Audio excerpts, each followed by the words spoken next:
1절로 4절의 말씀 구약 성경 831페이지 근처에 있습니다. 우리 한 절씩 교독하겠습니다. 내가 여호와를 기다리고 기다렸더니 귀를 기울이사 나의 부르짖음을 들으셨도다.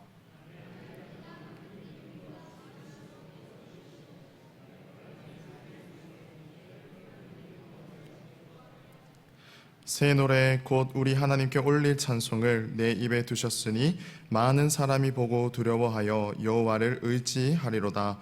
여호와를 의지하고 교만한 자와 거짓에 치우치는 자를 돌아보지 아니하는 자는 복이 있도다. 아멘. 우리 함께 옆에 계시는 분들과 또 앞뒤 좌우에 계신 분들과 인사 나눠볼까요? 참 잘 오셨습니다. 우리 다시 한번 인사할까요? 은혜 받읍시다. 아멘. 이 무더운 여름 날씨 가운데서도 또 예배를 사모하며 이 자리에 나오신 여러분들을 진심으로 또 사랑하고 축복합니다. 우리가 계속해서요, 이 기도라는 주제를 가지고 말씀을 함께 살펴보고 있습니다. 오늘은 이 시편 40편의 말씀을 함께 살펴보면서 정말 간절하게 하나님을 찾는 자의 기도가 또 어떠한 기도인지, 그리고 그 절망 가운데서 탄식하는 자의 기도를 하나님께서는 어떻게 또한 들으시고 또 응답하시는가, 그것을 우리가 말씀을 통해서 살펴보는 시간이 될 수 있기를 바랍니다. 우리가 함께 읽은 이 시편 40편의 말씀은 다윗의 시다라고 부제에 적혀져 있죠. 그래서 이 시는 총 1절로 17절까지에 구성되어 있는데 크게 두 부분으로 우리는 나눌 수가 있습니다. 먼저는 1절로 10절까지, 그리고 두 번째는 11절로 17절까지, 이렇게 두 부분을 나눌 수 있는데요.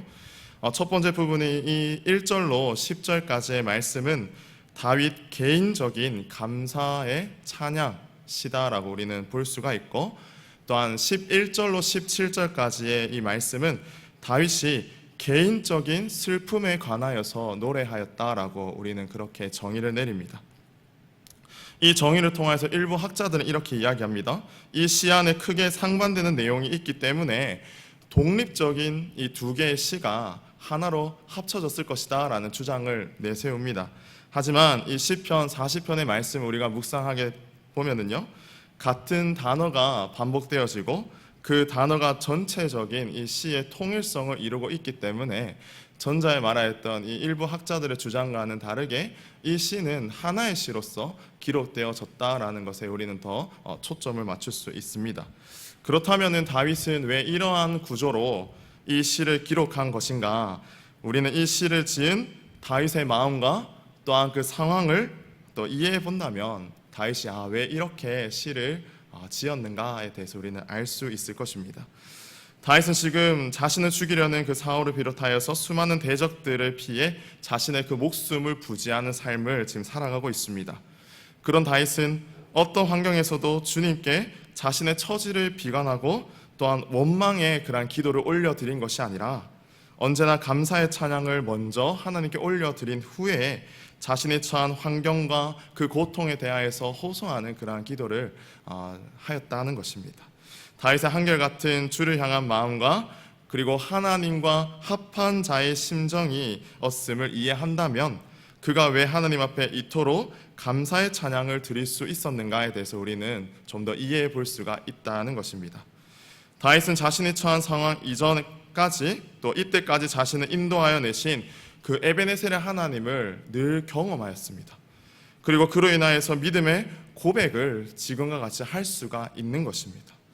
또한 자신의 상황과 처지가 그 인생에 있어서 우선순위가 아니다라는 것을 우리는 이 시를 통하여서 볼 수 있습니다. 다윗의 가장 겸손한 자의 모습이 바로 이것입니다. 그는 늘 자신이 처한 상황을 먼저 하나님 앞에 고한 것이 아니라 하나님께 감사와 찬양이 그의 인생의 1순위였고, 그리고 그 뒤에 하나님의 무한 신뢰함을 통하여서 자신이 처한 그러한 환경들을 주님께 고하는 그러한 전형적인 시의 형태를 우리는 볼 수 있다는 것입니다. 오늘 다윗의 기도에서도 그는 자신의 처지가 매우 위급하고 절망한 가운데 있다 할지라도 자신의 기도를 들으시고 응답하실 하나님께 먼저 감사의 찬양을 올려드리고 있음을 우리는 보게 됩니다. 그렇다면 다윗과 비교하여서 우리의 삶의 모습은 과연 어떻습니까? 다윗의 기도에 앞서서 우리 자신의 모습들을 한번 성찰해 볼 필요가 있을 것입니다. 여러분들은 지금 어떠한 상황 가운데 처해 계십니까? 다윗과는 정반대의 그러한 꽃길을 우리는 걷고 있습니까? 아니면 다윗과 같이, 아니면 다윗보다도 더 그러한 위급하고 절망한 그러한 상황 가운데 여러분들 처해 계십니까? 우리가 그 어느 상황에 처해 있다 할지라도 다윗과 같이 하나님을 무한 신뢰하며 그분의 뜻에 합한 삶을 우리는 살아가야만 합니다. 우리는 어떠한 절망적인 상황에 처해 있을 때만이 진정한 감사의 기도가 흘러나온다라고 생각합니다. 하지만 그렇지 않습니다. 기도란 우리가 절망적인 상황이던 인생의 가장 아름다운 꽃길을 걸어갈 때에도 언제나 하나님께 그러한 감사의 기도가 넘쳐나야 되는 것입니다. 기도는 누구나 다 할 수 있습니다. 하지만 그 기도의 주체가 누구냐인 것이 매우 중요합니다. 자칫 우리의 기도의 주체성을 상실한 채 목적 없는 기도를 드릴 때가 있진 않은지 우리가 한번 생각해 볼 필요가 있습니다. 우리가 기도의 자리에는 나와 있지만 우리의 마음과 생각이 딴 곳에 가 있다 하면 목적 없는 기도가 될 것이고 그 기도는 하나님께 상달되지 않을 것입니다. 우리의 인생의 상황이 어떻든지 간에 나의 기도의 주체가 누구인지, 그리고 그 기도를 들으시는 분을 향한 친밀한 음성에 그러한 믿음의 연결고리가 우리 가운데 이어져 있는지를 우리는 날마다 들여다보아야 될 것입니다. 그러한 연결고리, 믿음의 연결고리가 있을 때만이 하나님께서 가장 응답하시는 그러한 믿음의 기도를 우리는 올려드릴 수 있다는 것입니다. 그런 점에서 다윗은 아주 하나님 마음에 합한 자였다는 것을 우리는 볼 수 있습니다. 그는 자신의 기도가 반드시 하나님께서 들으신다라는 그 믿음을 강하게 갖고 있었습니다. 1절 함께 보십시오. 내가 여호와를 기다리고 기다렸더니 귀를 기울이사 나의 부르짖음을 들으셨다라고 그는 고백합니다. 다윗은 자신의 기도를 여호와 하나님께서 들으신다라고 확신하고 있습니다. 우리 또한 다윗과 같이 우리의 기도를 분명 하나님께서 들으신다는 그 확신에 찬 기도를 날마다 올려드릴 수 있기를 바랍니다. 앞서 말한 것과 같이 기도의 주체성을 상실한다면 이 기도는 그저 허공에 떠다니는 목적과 목표를 상실한 기도가 될 것입니다. 다윗은 자신의 기도를 여호와 하나님께서 들으신다라는 그런 확신에 찬 어투에 이어서 그의 자세에 대해서 우리는 또한 주목해 볼 필요가 있습니다. 다윗은 지금 어떠한 태도를 취하고 있습니까? 기다리고 기다렸더니 라고 말하고 있습니다. 앞서 말한 것과 같이 다윗이 처한 상황은 매우 긴박합니다. 언제 자신의 대적들로부터 죽임을 당할지 모르는 그런 절체절명의 위기 가운데 그가 있습니다. 그런 상황 가운데에서 이 다윗의 태도가 어떻습니까? 오랫동안 인내하고 또한 기다리고 또 기다립니다. 히브리어에서 이 동사가 이와 같이 반복된다는 것은 그 뜻을 매우 강조하는 그런 표현의 방식 중에 하나인데, 그만큼 다윗은 자신이 처한 상황이 어떻든지 간에 주님의 뜻을 기다리고 기다리겠다라는 그런 강한 의지를 우리는 이 말씀을 통하여서 볼 수 있는 것입니다. 사람은 극도의 불안과 또한 긴장 속에 처하게 되면은 지극히 정상적인 사람이다 할지라도 판단력이 현저하게 떨어지게 됩니다. 평소에 하지 않던 그런 이상 행동들까지 보이게 됩니다. 그렇다면 방금 이 말을 가정해 본다면 다윗과 같이 정말 진득하게 언제 응답될지도 모를 그날을 기다리고 또 기다릴 수가 있겠습니까? 아니면 다윗은 우리와 동일한 인간이 아니라 구약에서 말한 예수 그리스도를 예표한 인물로서 신적인 존재였기 때문에 그가 이러한 일들이 가능하였다는 것입니까? 이 모든 것이 다 아니라는 것이죠. 다윗도 우리와 같은 사람이었고 그도 우리와 동일하게 실수를 저지르는 그러한 극히 인간적인 모습이었던 것입니다. 그렇다면 다윗은 어떻게 하나님을 기다리고 또 기다릴 수가 있었던 것일까요? 그것은 바로 전적으로 하나님을 신뢰하였기 때문에 이 모든 것이 가능한 것입니다. 그는 자신의 인생 전부를 하나님께 내어 맡길 정도로 하나님을 무한 신뢰하는 자였다라는 것입니다. 어떻게 이러한 신뢰가 가능하겠습니까? 살아 역사하시는 하나님을 그는 체험하였기 때문에 이 하나님을 무한 신뢰할 수 있는 것입니다. 주님을 더욱 믿음의 눈으로 바라보면서 그분의 뜻에 자신의 인생을 내어 걸 수 있는 것, 그것이 바로 하나님을 전적으로 경험하고 만났기 때문에 그는 이러한 삶이 가능하였다라는 것입니다. 그렇다면 우리는 다윗과 같이 하나님을 전적으로 신뢰하며 살아가고 계십니까? 하나님을 우리는 전적으로 신뢰해야 합니다. 지금도 살아 역사하시는 하나님이 내 안에 계시고 또한 그분을 인하여서 나는 살아갑니다라는 이러한 고백이 절로 나올 수 있어야 할 것입니다. 이러한 믿음이 없이는 우리는 그분을 전적으로 신뢰하며 살아갑니다라는 이러한 고백을 할 수 없는 것입니다. 자꾸 우리는 하나님을 피상적인 하나님으로서 가두어 둘 때가 참 많이 있습니다. 현재도 하나님은 살아계시고 미래에도 하나님은 우리와 함께 계십니다. 그렇기에 이 현재를 살아가는 우리는 이러한 하나님과의 깊은 연합과 그러한 교제를 이루기 위해서 날마다 영적으로 깨어 있어야 하는 것입니다. 물론 우리는 사람인데 지칠 때가 분명히 있습니다. 다윗이라고 왜 지칠 때가 없었겠습니까? 하나님을 원망하고 싶을 때가 왜 없었겠습니까? 하지만 그럴 때 다윗이 하나님을 향한 그 태도에 우리는 주목해야 합니다. 자신의 큰 실수를 저질렀을 때에도 그는 하나님께 엎드리고 기도하였습니다. 그리고 진정한 통회와 자복을 하는 그의 모습을 우리는 기억하실 것입니다. 또한 자신의 상황이 말도 안 되는 절망 가운데 빠져들어간다 할지라도 그는 하나님을 원망하는 것이 아니라 그 상황 가운데서 하나님께서 나에게 원하시는 그 뜻이 무엇인지를 날마다 먼저 묻고 기도하는 자가 바로 다윗의 모습이었다라는 것을 우리는 기억해야 합니다. 앞서 말한 것 같이 인간은 지치기 마련입니다. 언제나 내 안에 100%라는 그런 에너지를 충만하게 유지하며 살아갈 수는 우리는 없습니다. 그렇다면 내게 소진된 이 모든 에너지를 어디에서 공급받을 수 있겠습니까? 세상 가운데서 우리는 그 에너지를 공급받을 수 있는 것입니까? 그렇지 않습니다. 우리는 하나님으로부터 진정한 영의 에너지를 공급받아야 되는 것입니다. 오늘 다윗의 기다림은 절망의 기다림이 아니었을 것입니다. 그의 기다림은 희망의 기다림이었습니다. 비록 지금 자신의 처한 상황이 너무도 낙담되고 낙심되는 것 같아 보인다 할지라도 이 기도를 올려드리는, 이 찬양을 올려드리는 당사자 다윗에게는 그 기다림은 절망의 기다림이 아니라 바로 희망의 기다림이다라고 우리는 기억해야 합니다. 그렇다면 그 희망은 무엇일까요? 바로 여호와 하나님께서 자신의 기도에 귀를 기울이고 자신의 부르짖음을 들으신다라는 이러한 희망을 안고 그는 기도하였다라는 것입니다. 주께서 그의 기도를 들으시고 귀 기울이신다면 그 기도는 주님께 상달될 것이고 언젠가는 주님의 때와 주님의 방법으로 반드시 이루어진다라는 것을 다윗은 굳게 믿고 하나님 앞에 그 부르짖음을 올려드릴 수 있었다라는 것입니다. 그렇게 다윗에게 이 기다림이란 절망의 기다림이 아니라 희망의 기다림, 그리고 하나님께서 분명히 들으시고 응답하신다라는 그러한 기쁨의 기다림이 되었다라는 것을 우리는 기억해 볼 수 있습니다. 성경을 보게 되면은 하나님은 종종 자신의 백성들에게 이 기다림에 대해서 요구하실 때가 많이 있습니다. 예를 들어서 아브라함에게 아들 이삭을 주실 때에도 하나님께서는 그 기다림을 요구하셨습니다. 그리고 이스라엘 민족이 애굽을 출애굽하여서 그 약속의 땅 가나안으로 들어가기까지 하나님께서는 그들에게 기다림을 또한 요구하셨습니다.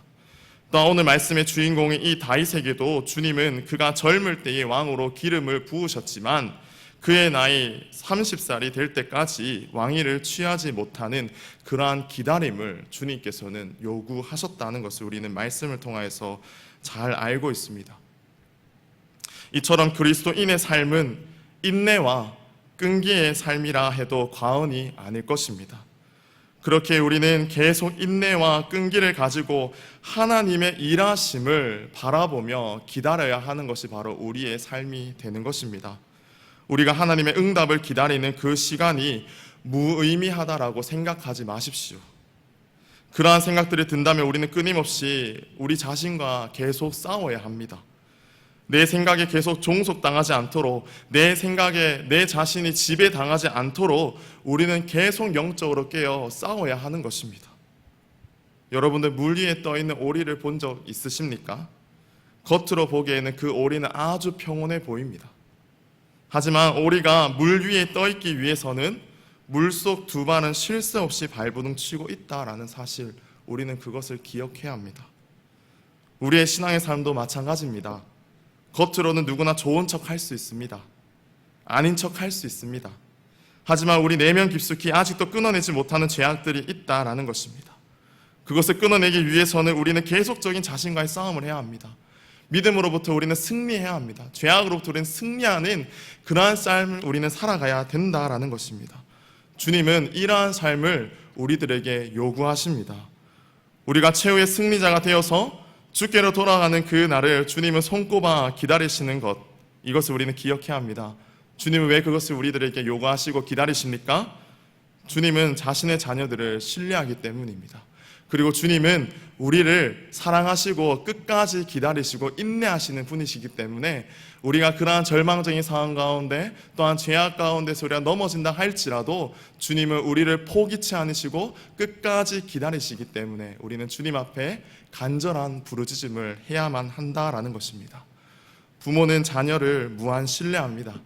아무리 내 자녀가 큰 죄를 저질러 세상 사람들에게 손가락질과 질타를 당한다 할지라도 부모는 자신의 자녀를 품고 사랑하고 믿어줍니다. 왜 그렇습니까? 내 자녀이기 때문에. 나까지도 이 아이를 정죄하고 불신하면 이 아이는 철저하게 사회적으로 외면당하고 버림받기 때문에 부모는 그렇게 하지 못합니다. 하나님의 마음도 마찬가지지 않습니까? 주님은 우리를 신뢰하십니다. 그리고 우리를 사랑하시고 우리를 기다리십니다. 그래서 우리가 어떠한 죄를 짓고 하나님이 아닌 다른 곳에서 방황하고 쓰러지고 넘어진다 할지라도 주님은 탕자의 아버지와 같이 우리가 돌아오기만을 기다리고 또 기다리신다라는 것입니다. 따라서 사랑하는 성도 여러분, 이러한 하나님의 사랑을 우리가 잘 안다면 그분이 우리에게 보이실 그 응답의 때를 우리는 기쁨으로 기다릴 수가 있는 것입니다.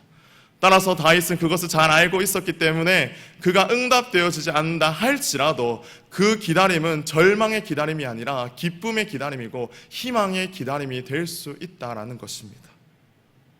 주님은 우리의 아버지 되십니다. 그리고 주님은 우리의 피난처시요 환난 날의 도움이십니다. 우리는 이것을 믿으시고 하나님 앞에 날마다 우리의 그러한 문제와 또 우리의 삶의 어려움들을 놓고 주님께 간절히 부르짖을 수 있는 저와 여러분들의 삶이 되시기를 간절히 바랍니다. 다윗에게 보이신 하나님의 그 사랑을 우리는 한번 보십시다. 2절 말씀 가운데 보게 되면은 그가 정말 기가 막힐 그리고 철저하게 죽을 수밖에 없는 상황에서 하나님을 그를 끌어올리십니다. 그리고는 다시 그 어떤 환난난이 찾아와도 끄떡없게 하시려고 그 든든한 바위 위에 세우시고 그 어떤 대적들이 그를 틈타지 못하게 그의 발을 더욱 강하게 만드시는 하나님을 우리는 보게 됩니다. 어쩌면 우리가 주님께 기도하는 이유 중 하나가 바로 이것입니다. 환난은 우리의 인생을 더욱 단단하게 연단시킬 겁니다. 우리 인생 가운데 어떠한 문제가 찾아온다 할지라도 절망하지 마십시오. 낙심하지 마십시오. 그 문제를 통하여서 우리의 발을 주님께서는 더 단단하게 하실 것이고 그리고 그 문제 너머에 계시는 하나님의 그 은혜를 우리가 더욱더 바라보기 위하여서 하나님께서는 우리에게 그 환난을 허락하신다라는 것을 우리는 기억하셨으면 좋겠습니다. 우리는 계속적인 매일 성경을 통하여서 에스겔의 말씀을 묵상하고 있습니다. 하나님께서 이스라엘 민족들에게 그 환난과 심판을 허락하신 이유가 무엇입니까? 그냥 단지 그들의 지은 죄악을 인하여서 미워함을 통하여서 징계하신 것입니까? 그렇지 않습니다.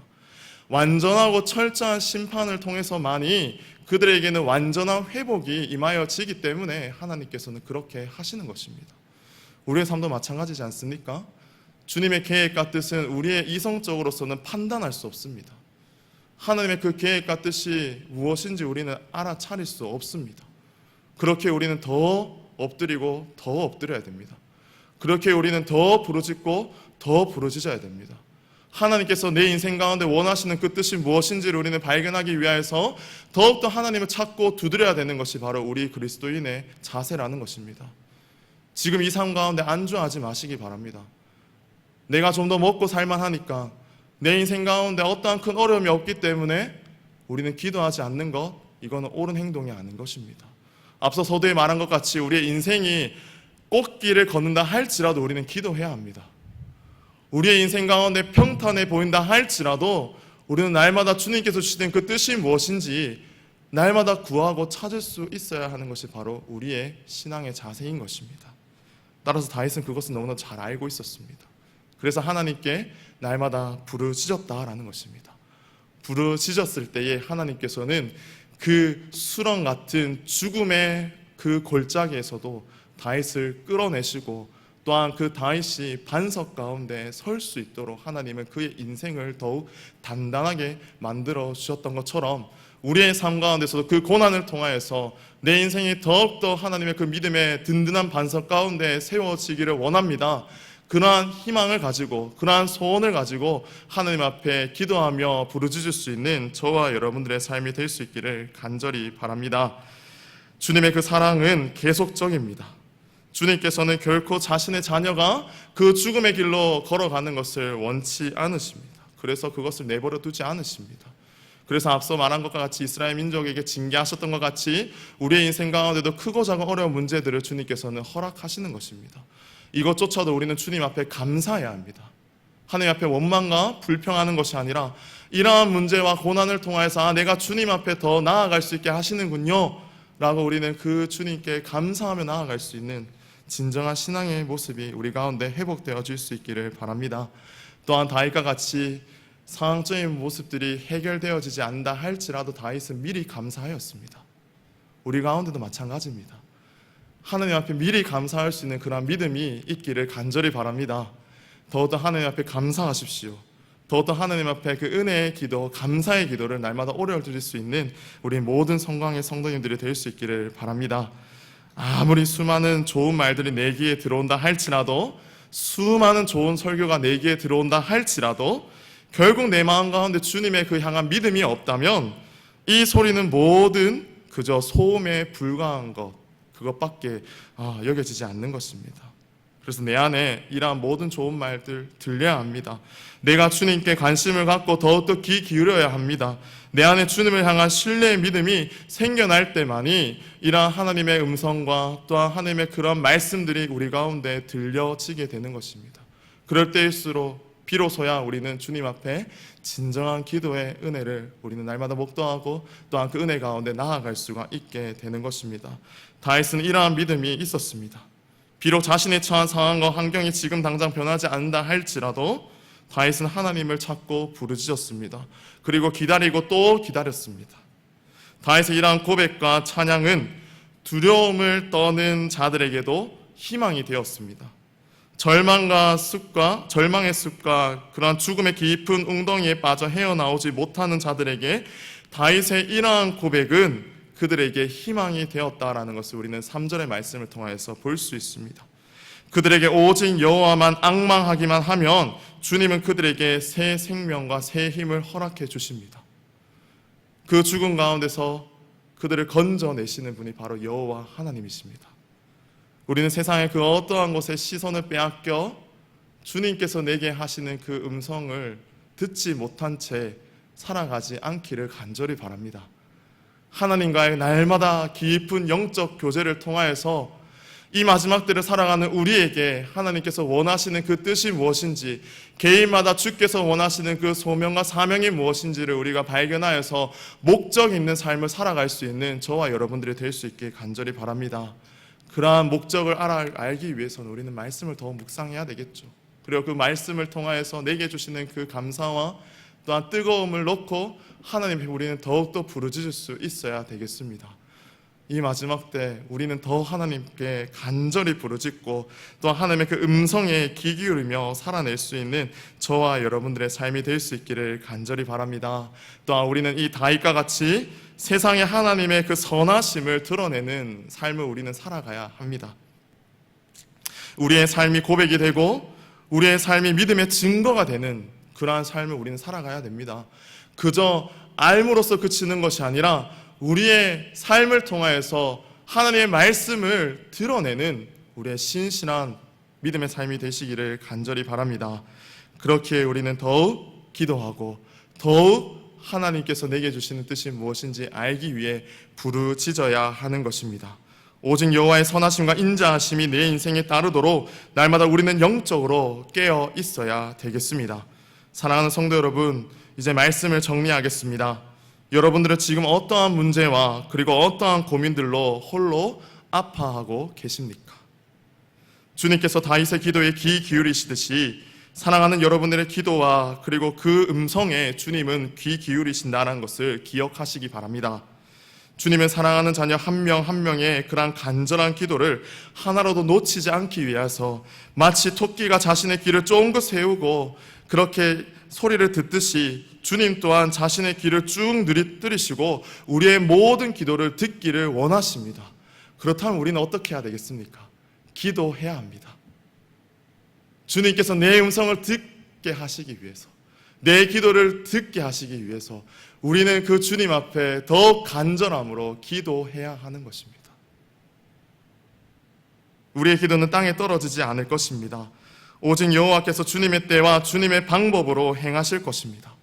그렇기에 오늘 다윗과 같이 더욱 기대하시고 또한 감사함으로써 주님께 부르짖을 수 있는 저와 여러분들이 되시기를 바랍니다. 그리고 인내하십시오. 기다리십시오. 신앙은 인내와 결단의 싸움이다라고 앞서 말하였습니다.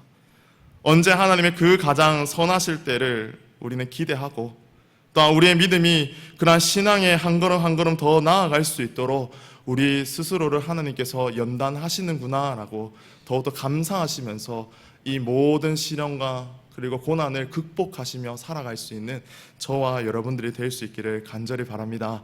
오늘 이 밤에 우리는 정말 좋은 기회입니다.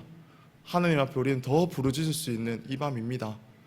정말 바라옵기는 하나님께서 우리의 음성을 들으시고 또한 그 기도 가운데 귀 기울이신다 하셨듯이 우리가 이 밤에 정말 하나님께 간절한 마음으로 부르짖을 수 있는 저와 여러분들이 되시기를 바랍니다.